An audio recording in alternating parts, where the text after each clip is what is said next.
The person that we are talking about when I use that word celebrity is the man of the last 3 or 4 weeks, Luigi Mangione.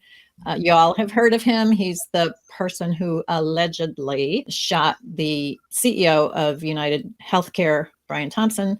And then there was a big manhunt and they finally captured him. And we know a lot of things about Luigi, all kinds of little facts drip out here and there. He graduated from an Ivy League college. He comes from a very wealthy family in Baltimore. But one thing that Ariana dug up recently is that apparently he was named a beneficiary in his very wealthy grandmother's will. And it's interesting to us, of course, because, we're estate planners. Anything about a celebrity's estate plan is interesting. So we're going to talk about it a little because there's some things to be learned.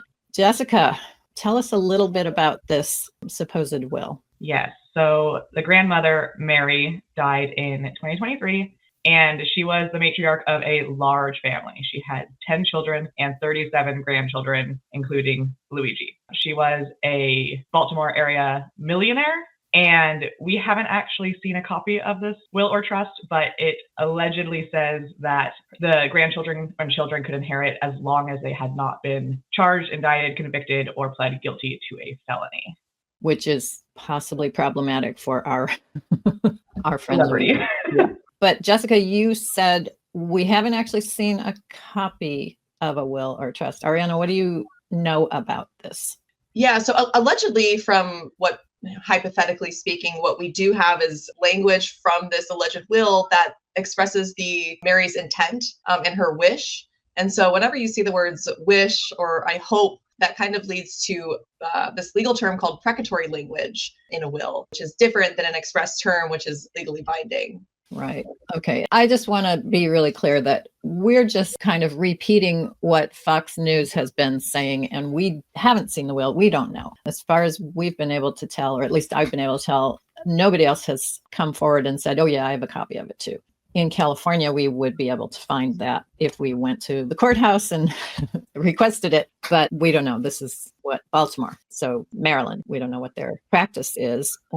But anyway, back to the terminology in question. You use the word precatory, which is not a word that anybody other than, I think, estate lawyers ever use, but it's a real word. It's not made up. Right. And precatory is basically just a wish that the person drafting the will puts in their plan. It's not legally binding, but it does just express the intent. The settlor or executor doesn't really have to follow that, but it's just a good indicative way of expressing the settlor's intent. Because it's not legally binding, we kind of want to make sure that if a settlor does want to include language that it's enforceable, that they, include a language in a way that could be enforced legally.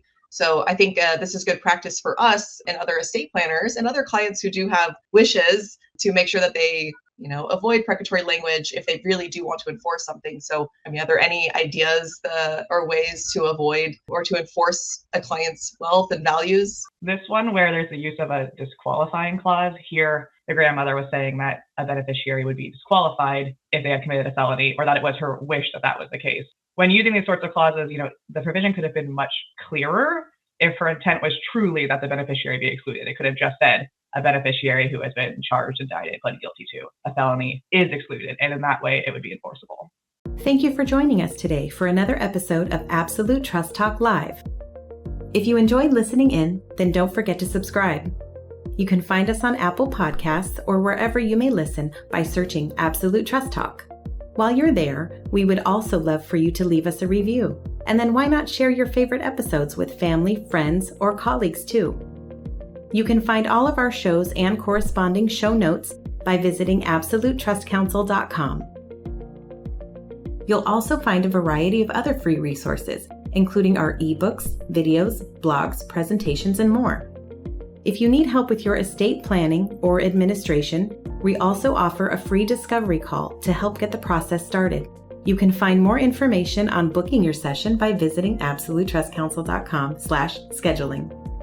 Don't forget to keep an eye out for our next live episode. If you join us for the broadcast, you can submit questions during the show. But if not, don't worry. You can always get in touch with us by sending a quick message to info@absolutetrustcounsel.com. Thanks again for listening. We'll see you soon.